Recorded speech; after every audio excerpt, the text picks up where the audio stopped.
돈은 눈에 보이지 않지만 멈추는 순간 그 존재감은 가장 선명해진다. 시장이 조용해질 때, 거래가 느려질 때 우리는 안도하지만 실제로는 반대다. 자금의 흐름이 둔화되는 순간은 위기의 시작이다.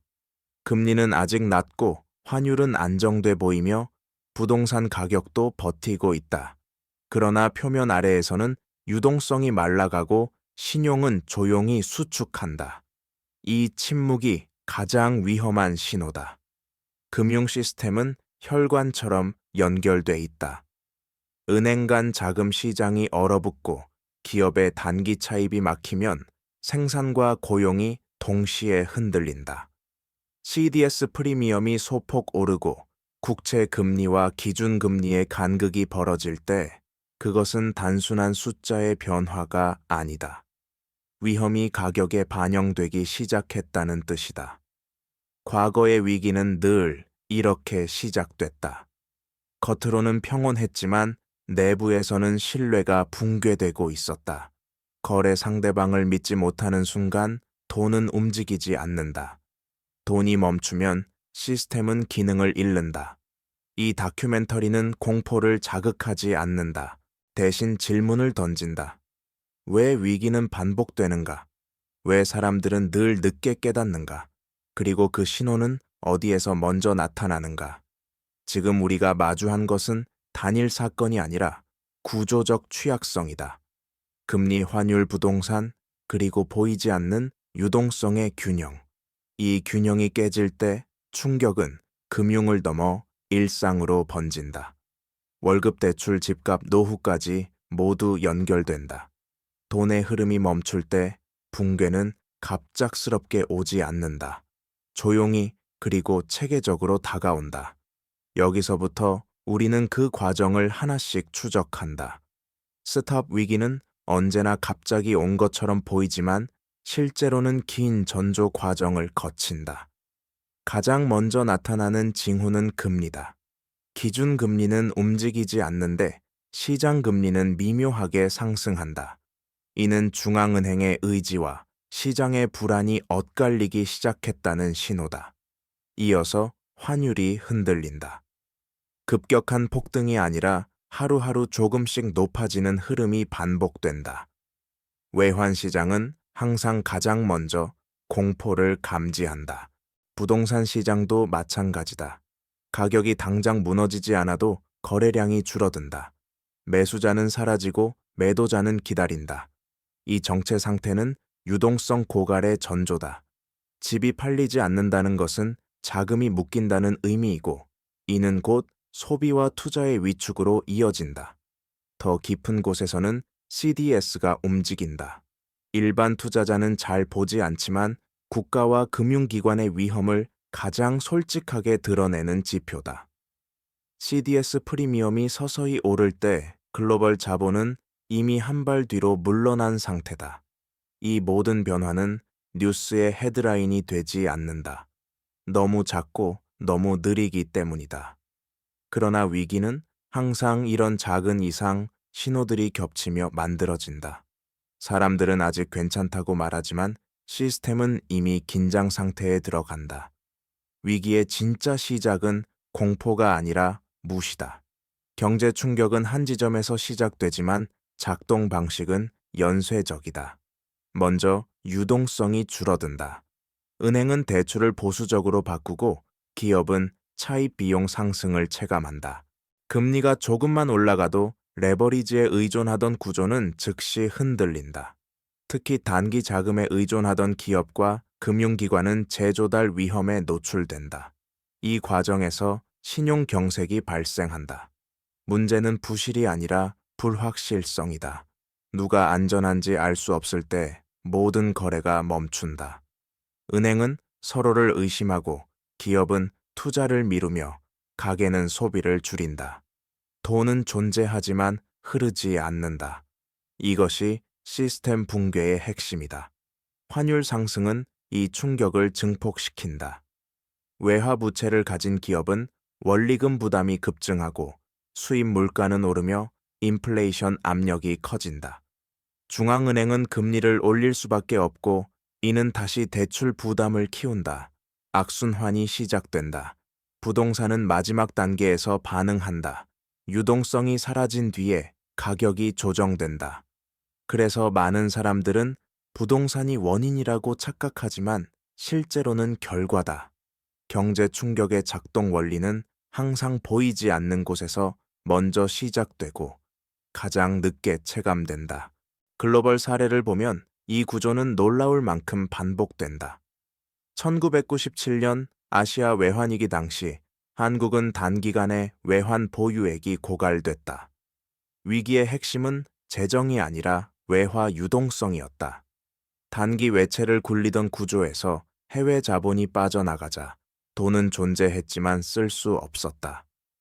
IMF 구제금융은 붕괴 이후의 처방이었고 이미 시스템은 멈춘 뒤였다. 아르헨티나는 다른 경로를 걸었다. 고정 환율을 유지하기 위해 금리를 높였고 이는 내수를 질식시켰다. 결국 환율 방어에 실패하면서 통화 가치가 붕괴됐다. 그리스는 재정 위기로 보였지만 실상은 신뢰의 붕괴였다. 국채 금리가 급등하고 CDS가 폭발적으로 상승하자 시장은 국가의 지급 능력을 부정했다. 유로존에 속해 있었지만 유동성은 돌아오지 않았다. 터키와 베네수엘라는 통화 정책의 신뢰 상실을 보여준다. 금리를 억누르고 환율을 통제하려 할수록 자본은 탈출했다. 결과는 인플레이션과 통화 가치 폭락이었다. 이 사례들이 공통적으로 말해주는 것은 하나다. 위기는 특정 국가의 문제가 아니라 돈의 흐름을 관리하지 못한 시스템의 문제다. 자본은 감정이 없다. 위험이 커지면 떠난다. 이러한 글로벌 사례는 한국 경제와 결코 분리된 이야기가 아니다. 한국은 개방도가 높은 경제 구조를 가지고 있다. 자본 이동이 자유롭고 수출과 금융이 성장의 핵심 축이다. 이 구조는 성장기에는 강점이지만 위기 국면에서는 취약성으로 바뀐다. 환율이 흔들리면 외국인 자금은 가장 먼저 반응하고 주식과 채권 시장에서 빠르게 이탈한다.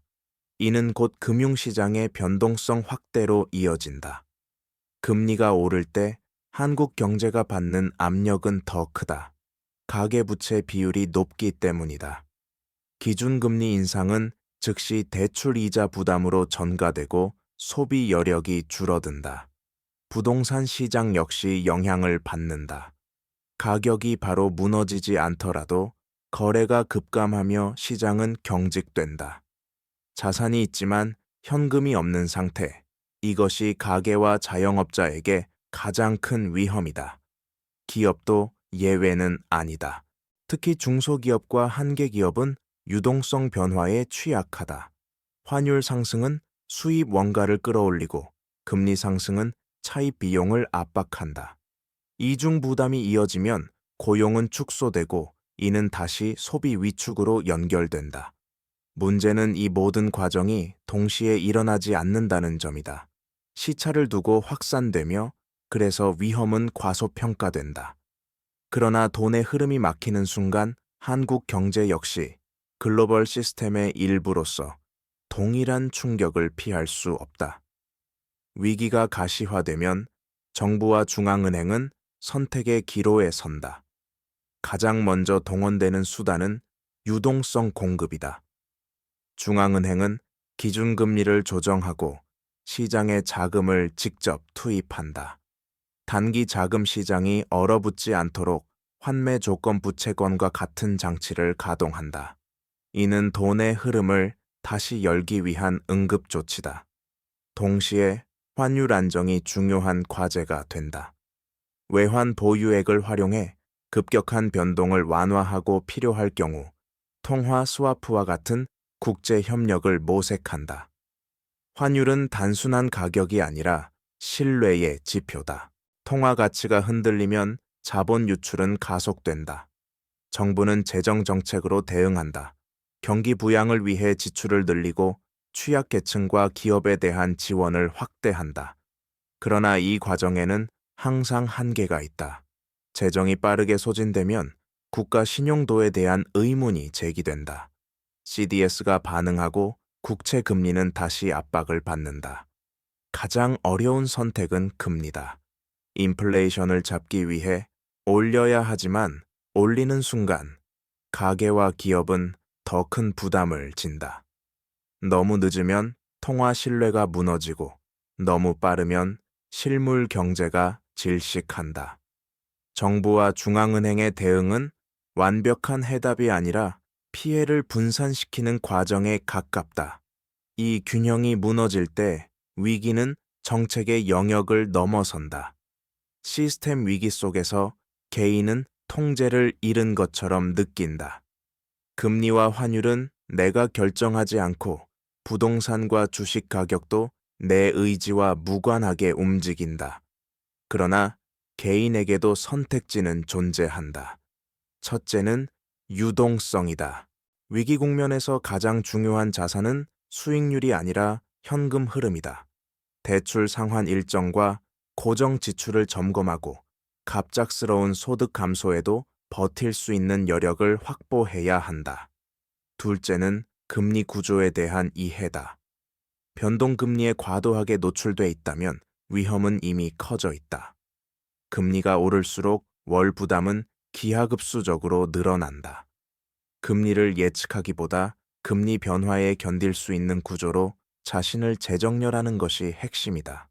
셋째는 자산에 대한 환상에서 벗어나는 것이다. 가격이 오를 것이라는 믿음은 유동성이 풍부할 때만 유효하다. 거래가 멈추면 자산은 숫자에 불과하다. 실현 가능성, 즉 필요할 때 현금화할 수 있는지를 기준으로 자산을 다시 바라봐야 한다. 마지막은 정보다. 위기 때 가장 큰 손실은 공포에서 나온다. 과장된 전망과 단편적 뉴스에 흔들리기보다 금리 환율, CDS 같은 핵심 지표의 흐름을 차분히 관찰해야 한다. 개인은 시스템을 구할 수 없지만 자신의 위치는 조정할 수 있다. 이것이 위기 속에서 살아남는 현실적인 전략이다. 위기의 마지막 국면에서 가장 무서운 것은 숫자가 아니라 심리다. 시장은 항상 실물보다 먼저 무너지고 회복은 항상 실물보다 늦다. 사람들은 바닥을 묻지만 바닥은 뉴스로 알려지지 않는다. 공포가 일상이 되고 불확실성이 정상처럼 느껴질 때 시스템은 이미 깊은 조정을 거친 상태다. 이 시점에서 우리는 과거를 돌아보게 된다. 1997년 이후 한국은 제도를 바꾸고 외환 보유액을 쌓았다. 그러나 완벽한 안전지대는 존재하지 않는다. 글로벌 금융은 서로 연결돼 있고 한 곳의 균열은 다른 곳으로 전파된다. 위기를 겪지 않는 경제는 없고 다만 준비된 경제와 그렇지 않은 경제가 있을 뿐이다.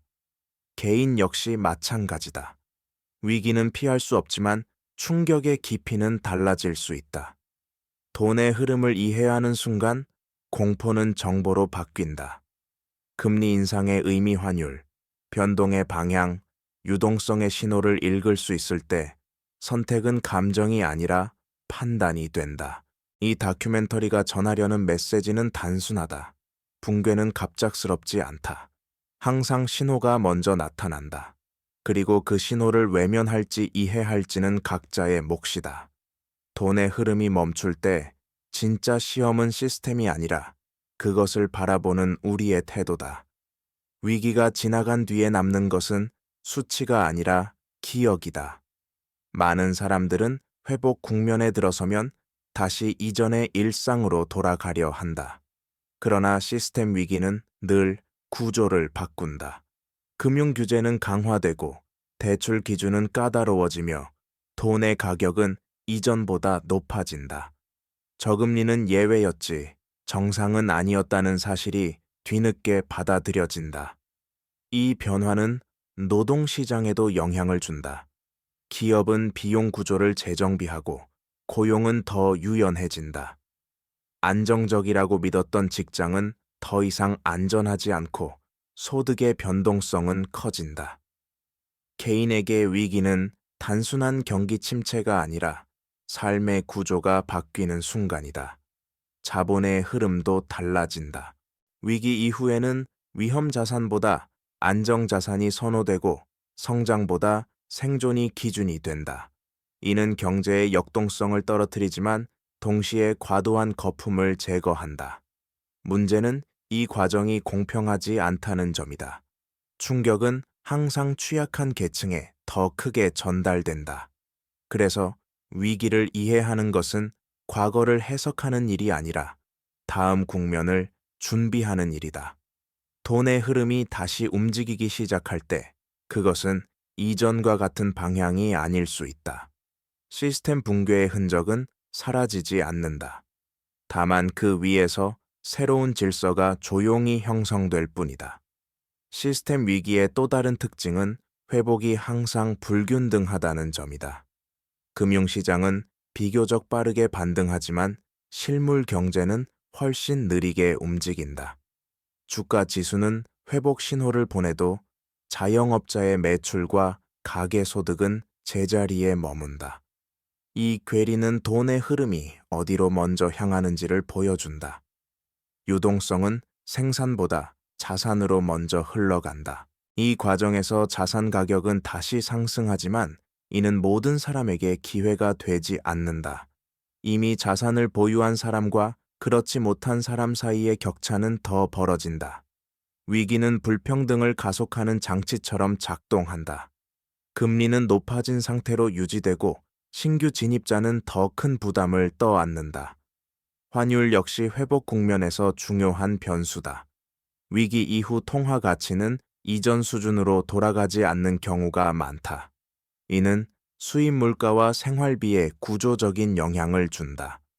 사람들은 체감 물가가 왜 내려오지 않는지 묻지만 통화의 신뢰가 이미 재조정된 뒤다. 결국 회복은 숫자의 문제가 아니라 분배의 문제로 이어진다. 누가 먼저 회복의 과실을 가져가는가? 누가 더 오래 버텨야 하는가? 돈의 흐름이 다시 움직이기 시작할 때 그 방향을 읽는 것이 다음 위기의 충격을 줄이는 첫걸음이 된다. 위기의 그림자는 금융을 넘어 사회 전반으로 확산된다. 가계의 소비가 줄어들면 자영업은 직격탄을 맞고 고용 불안은 다시 소비 위축으로 돌아온다. 이 악순환은 통계보다 체감으로 먼저 나타난다. 사람들은 지갑을 닫고 미래 계획을 미룬다.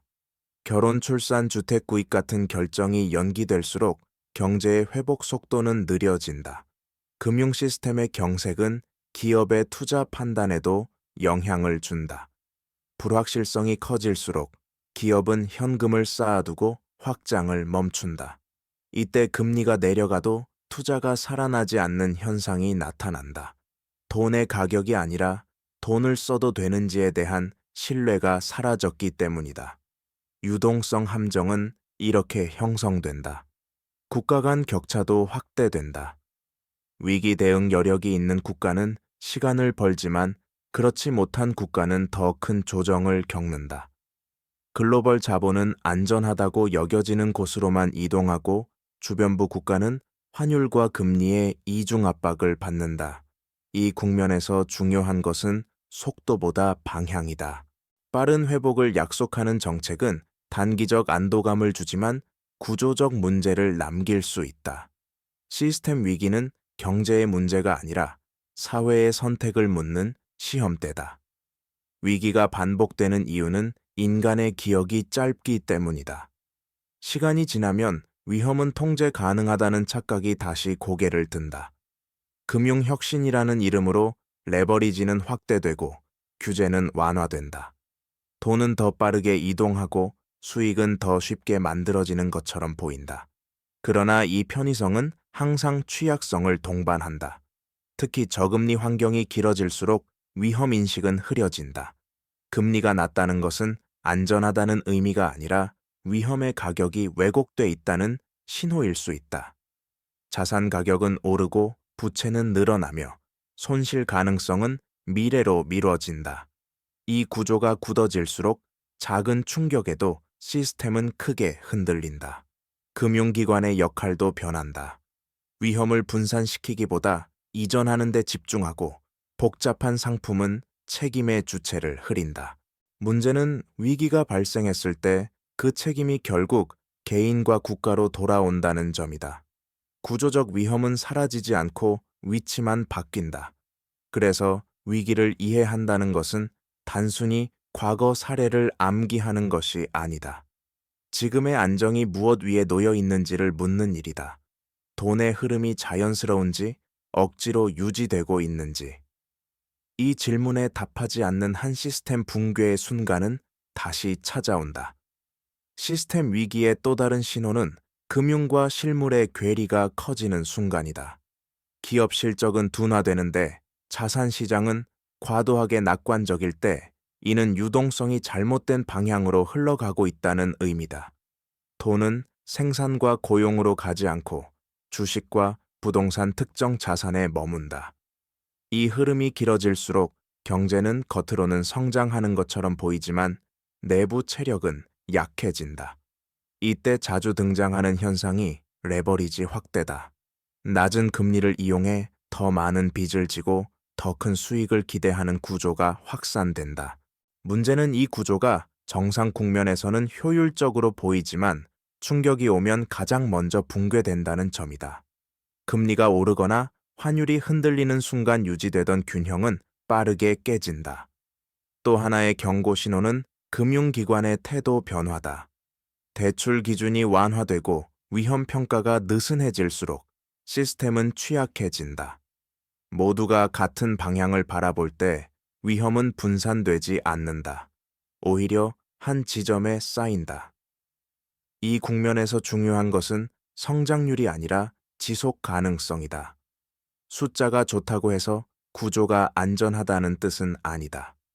돈의 흐름이 어디로 향하고 있는지, 그 방향이 실물과 괴리돼 있지는 않은지. 이 질문을 놓치는 순간 붕괴의 조건은 이미 완성돼 있다. 위기가 심화될수록 정책의 효과는 점점 제한적으로 변한다. 초기의 유동성 공급은 분명한 완충 역할을 하지만 시간이 지날수록 돈은 실물로 내려가지 않는다.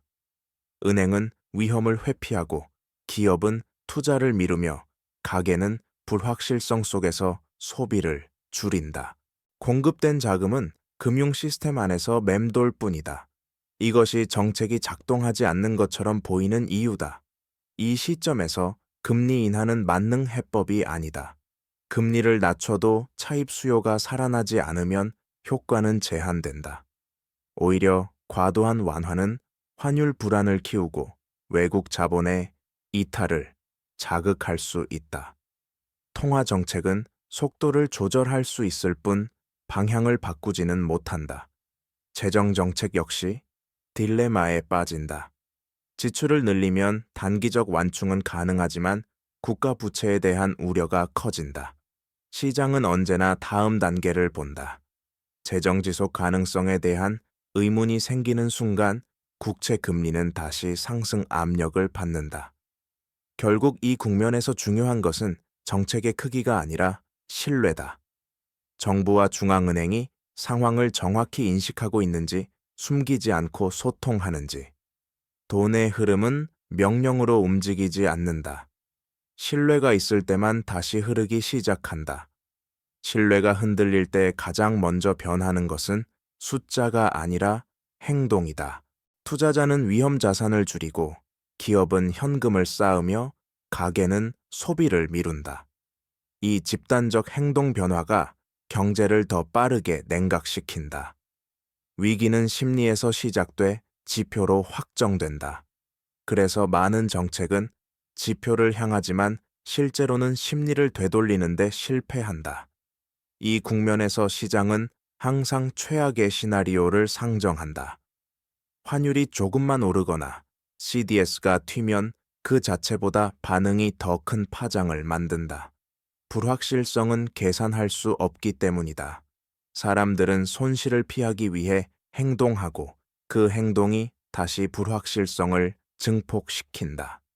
중요한 점은 이 과정이 비합리적으로 보이지만 개별 주체의 입장에서는 합리적이라는 사실이다.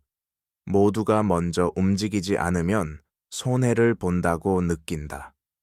그래서 자본은 동시에 같은 방향으로 이동한다. 이때 시스템은 분산이 아니라 집중의 위험에 노출된다. 경제는 숫자의 집합이지만 위기는 선택의 결과다. 신뢰가 회복되기 전까지 돈은 돌아오지 않는다. 그리고 신뢰는 선언이 아니라 일관된 행동을 통해서만 복원된다. 이 간극을 이해하지 못하면 위기는 끝난 것처럼 보여도 다시 반복될 준비를 하고 있을 뿐이다. 위기의 국면이 길어질수록 사람들은 정상의 기준을 낮춘다. 높은 금리와 불안정한 환율이 일상이 되고 느린 성장과 불확실한 고용이 새로운 표준처럼 받아들여진다. 이는 적은 기지만 동시에 위험이다. 구조적 문제를 해결하지 못한 채 상황에 익숙해질수록 다음 충격에 대한 내성은 오히려 약해진다. 이 시기에는 숫자의 안정이 오해를 낳는다. 물가 상승률이 둔화되고 환율 변동성이 줄어들면 위기가 끝난 것처럼 느껴진다. 그러나 유동성이 충분히 회복되지 않았다면 이는 착시다. 은행의 대출 태도, 기업의 투자 계획 가계의 소비 심리가 동시에 회복되지 않는 한 시스템은 여전히 취약한 상태다. 특히 금융기관의 자산 건전성은 시간차를 두고 드러난다. 위기 초기에 연명하던 부실은 경기 회복이 지연될수록 표면화된다. 이 과정에서 추가적인 충격이 발생하면 이미 약해진 구조는 버티지 못한다. 그래서 위기의 중반부는 가장 위험하다. 공포는 사라졌지만 문제는 해결되지 않았다. 돈의 흐름이 완전히 복원되지 않은 상태에서의 안도감은 다음 붕괴를 준비하는 조용한 전조일 수 있다.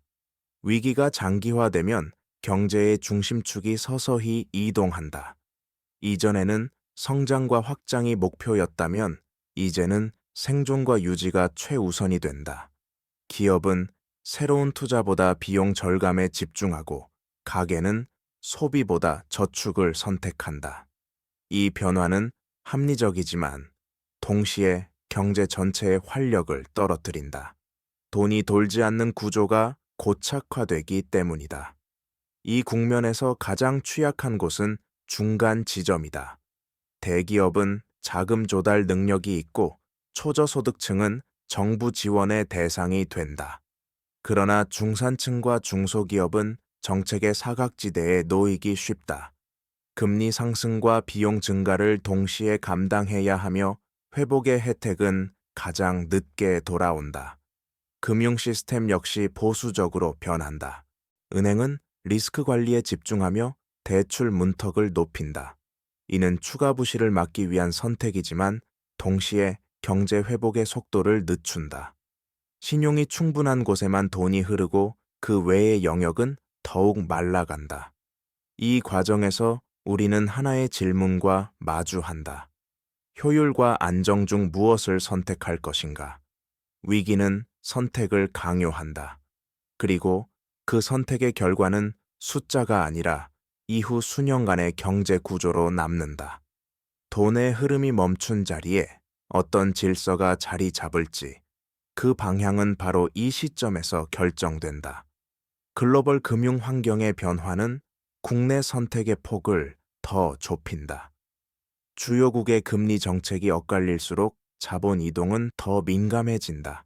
금리가 높은 곳으로 자금이 몰리고 상대적으로 불리한 통화는 압력을 받는다. 이때 환율은 단순한 시장 가격이 아니라 국가의 신뢰도와 정책 일관성을 동시에 반영한다. 작은 신호 하나가 큰 흐름을 바꾼다. 이 국면에서 외환 유동성의 중요성은 다시 부각된다. 외환 보유액의 규모보다 접근성과 속도가 관건이다.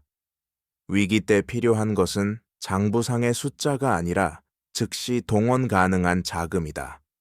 스와프 라인 국제 협력 시장과의 소통이 동시에 작동하지 않으면 방어는 오래가지 않는다. 국내 금융시장에서는 만기 구조의 위험이 드러난다. 단기 차입 비중이 높을수록 재조달 비용은 급격히 상승한다. 금리가 안정돼 보여도 스프레드가 벌어지면 실제 비용은 커진다. 이때 기업은 투자 계획을 철회하고 고용은 다시 위축된다. 결국 글로벌 환경은 국내의 선택을 시험한다. 독자적 통제라는 환상은 사라지고 연결된 시스템의 현실이 남는다. 돈의 흐름은 국경을 넘나들며 준비되지 않은 구조를 먼저 압박한다. 이 흐름을 이해하지 못하면 대응은 항상 한 박자 늦어진다. 위기의 후반부로 갈수록 질문은 점점 단순해진다. 버틸 수 있는가 없는가? 이 시점에서 경제는 더 이상 성장률로 설명되지 않는다. 현금 흐름이 유지되는지, 만기가 돌아오는 부채를 감당할 수 있는지가 전부가 된다. 숫자는 복잡해 보이지만 판단 기준은 오히려 명확해진다. 돈이 도는가, 멈췄는가. 이 국면에서 연쇄 반응이 나타난다. 한 기업의 유동성 위기는 거래처로 전이되고 금융기관의 보수적 태도는 실물 경제 전반을 조인다. 부실은 갑자기 폭발하는 것이 아니라 연결고리를 따라 이동한다. 그래서 위기는 항상 예상보다 넓게 퍼진다. 개별 주체는 관리 가능해 보였지만 시스템 전체는 그렇지 않다. 시장에서는 구조조정이 본격화된다. 자산 매각, 인력 감축 사업 철수 같은 선택이 늘어난다. 이는 실패의 증거라기보다 생존의 과정이다. 문제는 이 선택들이 동시에 이루어질 때 발생한다. 모두가 줄이기 시작하면 누군가의 소득은 누군가의 비용 절감으로 사라진다. 이 단계에서 중요한 것은 연명과 회복을 구분하는 일이다. 당이 유동성으로 시간을 벌 수는 있지만 구조가 바뀌지 않으면 문제는 반복된다. 돈의 흐름이 다시 이어지기 위해서는 단순한 버팀이 아니라 흐를 수 있는 길이 다시 만들어져야 한다. 이 지점에서 경제는 방향 전환의 기로에 선다. 단순히 시간을 버는 국면을 넘어 구조를 바꿀 것인가의 문제다. 많은 위기는 자금 부족이 아니라 구조 부적합에서 비롯된다.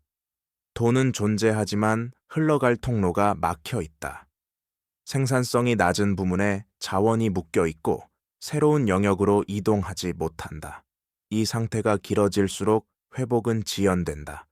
정책 당국은 선택을 해야 한다. 모든 것을 살릴 수는 없다. 비효율을 정리하고 자원의 재배치를 허용할 것인지, 아니면 당이 충격을 피하기 위해 기존 구조를 유지할 것인지. 이 선택은 정치적으로 어렵지만 경제적으로는 결정적이다. 구조 조정이 늦어질수록 비용은 누적된다. 이 과정에서 사회적 갈등도 커진다. 누가 보호받고 누가 부담을 져야 하는가에 대한 논쟁이 본격화된다. 위기는 기술적인 문제가 아니라 분배의 문제로 이동한다. 경제정책은 숫자를 다루지만 그 결과는 사람의 삶으로 귀결된다. 결국 이 단계는 위기의 끝이 아니라 전환점이다. 돈의 흐름이 다시 시작되려면 과거의 경로가 아니라 새로운 길이 필요하다. 시스템은 스스로 복구되지 않는다. 선택이 있어야만 방향이 만들어진다. 전환이 시작되면 경제의 표정은 서서히 달라진다. 급격한 반등은 아니지만 멈춰있던 지점들이 하나씩 움직이기 시작한다. 단기 자금 시장의 금리가 안정되고 만기 연장이 가능해진다. 이는 낙관의 신호라기보다 공포가 완화됐다는 신호다.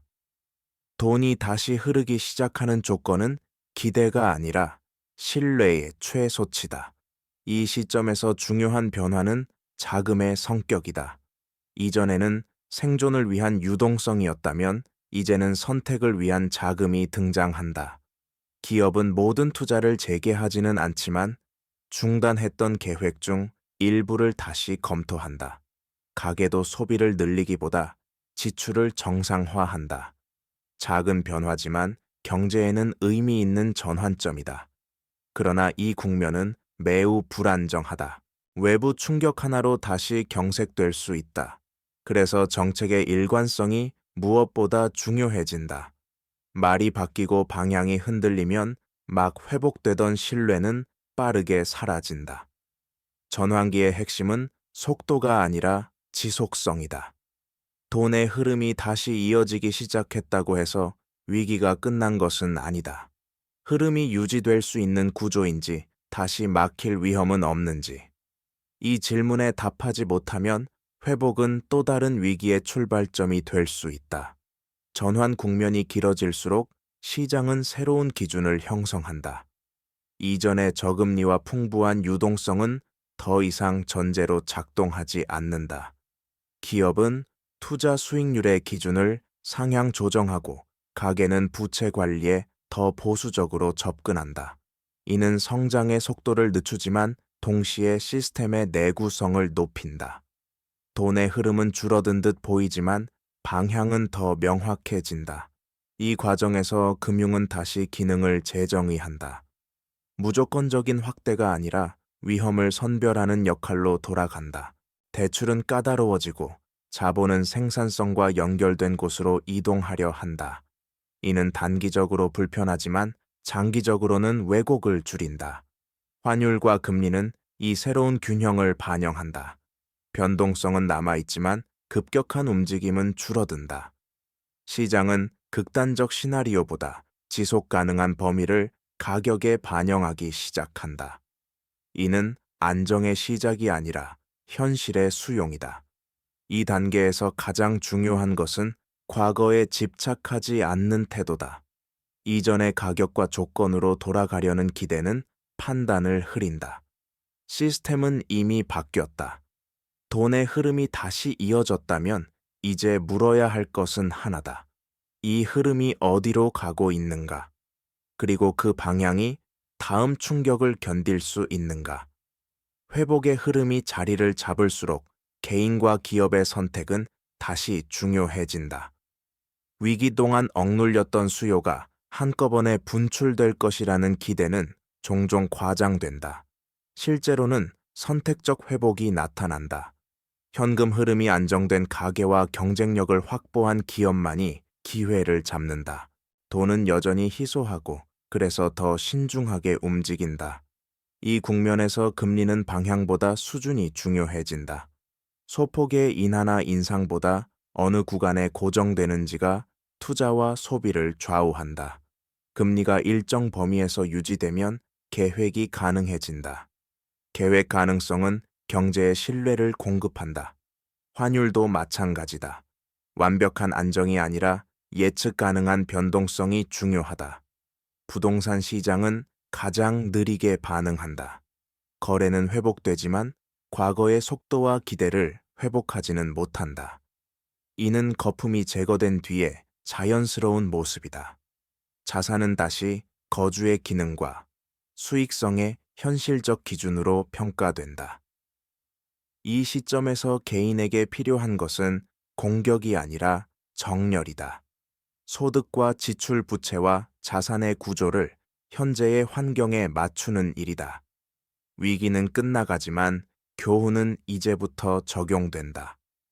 돈의 흐름을 이해한 사람만이 다음 국면에서 흔들리지 않는다. 시간이 지나면 위기는 서서히 역사 속 사건으로 밀려난다. 뉴스의 빈도는 줄어들고 사람들은 다시 일상에 집중한다. 그러나 시스템 차원에서는 이 시기가 가장 중요하다.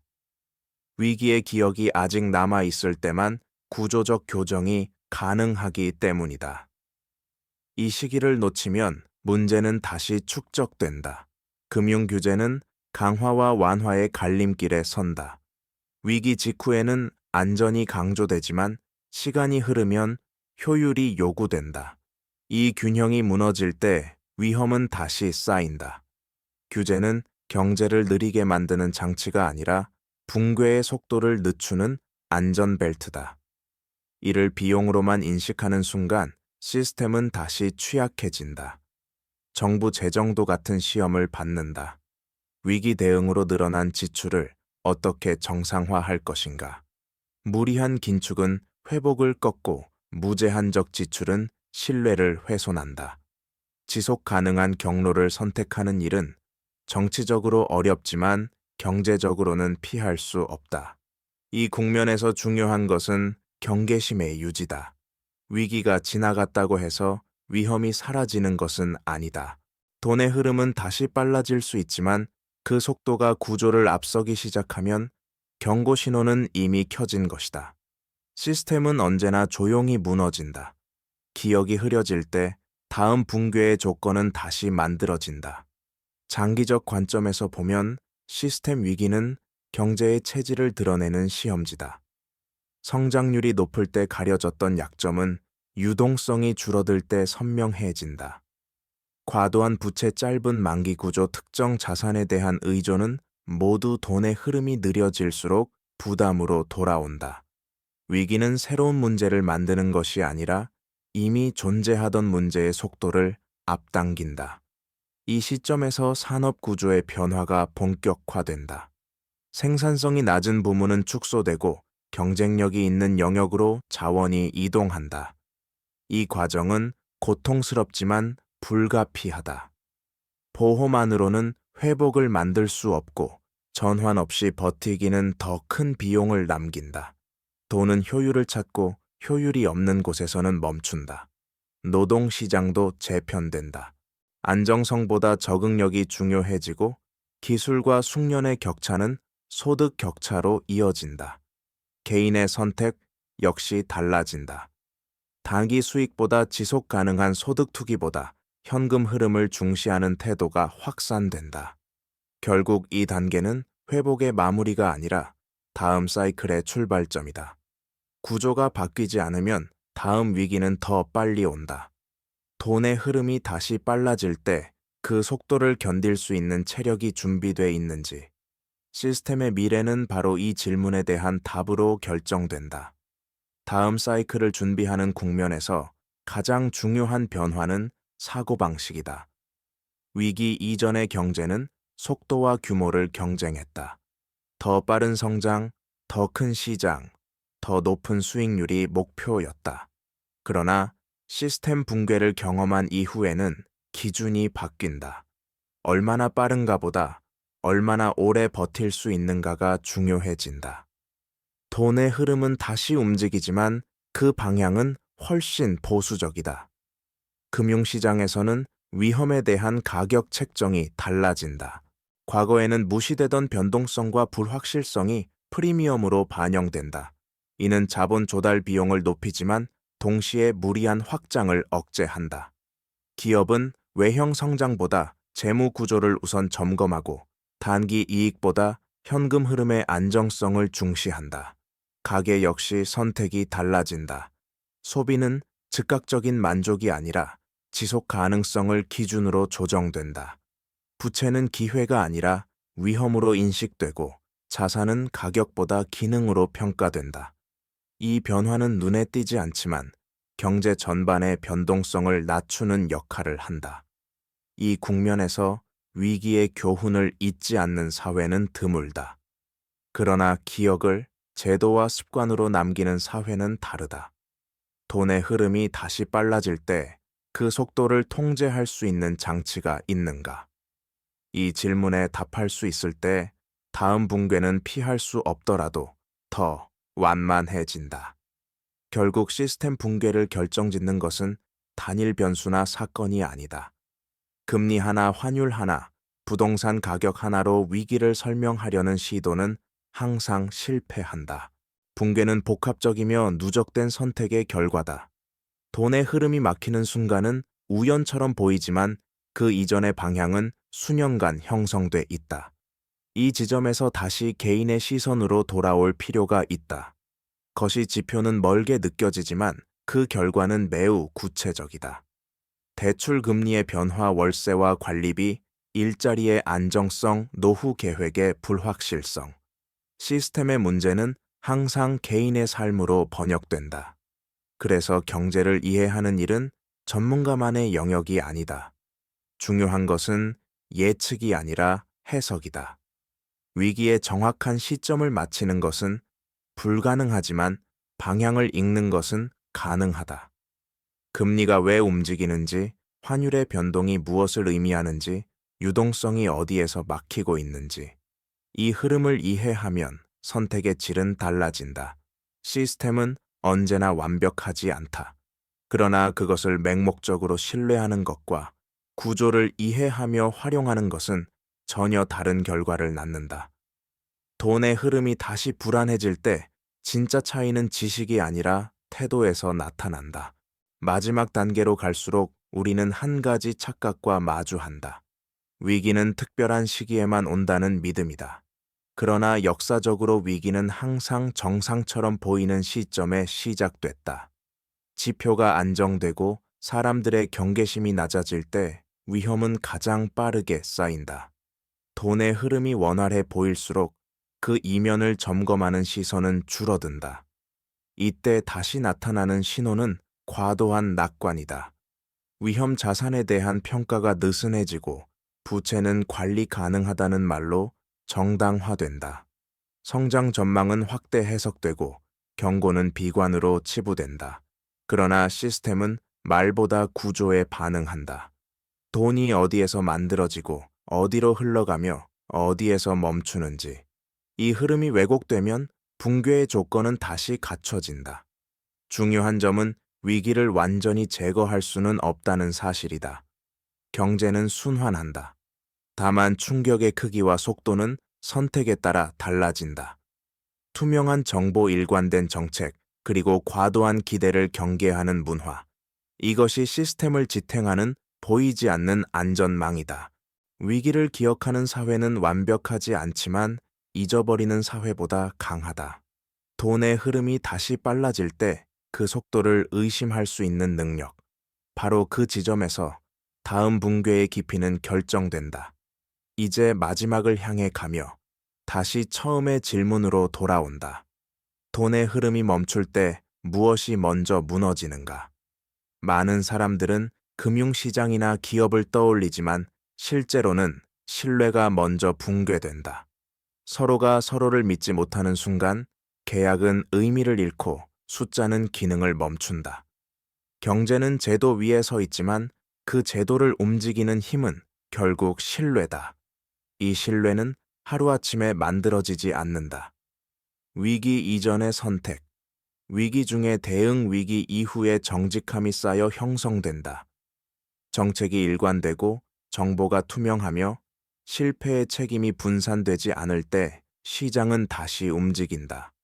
반대로 문제를 미루고 덮는 선택은 잠시 시간을 벌 수 있을 뿐 다음 충격을 더 크게 만든다. 개인에게도 같은 원리가 적용된다. 경제 환경을 완벽히 통제할 수는 없지만 그 환경에 대응하는 태도는 선택할 수 있다. 빚을 대하는 방식, 소비를 결정하는 기준, 위험을 해석하는 시선.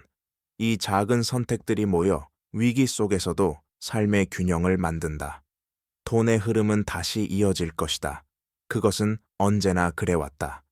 중요한 것은 그 흐름이 멈췄던 이유를 이해하고 있는가다. 이해하지 못한 회복은 또 다른 붕괴의 출발점이 된다. 그리고 그 순간은 늘 조용히 다가온다. 마지막으로 남는 것은 예측이 아니라 질문이다. 우리는 다음 위기를 맞이할 준비가 되어 있는가? 준비란 공포에 대비하는 것이 아니라 구조를 이해하는 것이다. 금리와 환율, 부동산과 유동성은 매일 뉴스에 등장하지만 그 연결을 생각하는 시간은 많지 않다. 그러나 시스템은 이 연결 위에서 작동한다. 한 부분의 균형이 무너지면 다른 부분도 함께 흔들린다. 이 다큐멘터리가 전하고자 한 핵심은 단순하다. 돈의 흐름은 경제의 언어다. 그 흐름이 빨라질 때도 느려질 때도 신호는 존재한다. 문제는 그 신호를 듣는가 아니면 소음으로 흘려보내는가다. 위기는 갑작스러운 사건이 아니라 무시된 경고의 결과다. 개인이 삶에서 경제는 추상적인 개념이 아니다. 대출금리의 변화는 가계의 선택을 바꾸고 환율의 움직임은 물가와 소득에 영향을 미친다. 시스템의 문제는 언제나 일상의 문제로 번역된다. 그래서 이해는 곧 방어다. 돈의 흐름이 멈출 때 시스템은 시험을 받는다. 그리고 그 시험은 끝나지 않는다. 다음 사이클은 이미 준비되고 있다. 우리가 할 수 있는 유일한 선택은 흐름을 외면하지 않는 것이다. 그것이 완벽한 안전을 보장하지는 않지만 붕괴의 순간을 더 명확히 인식하게 해준다.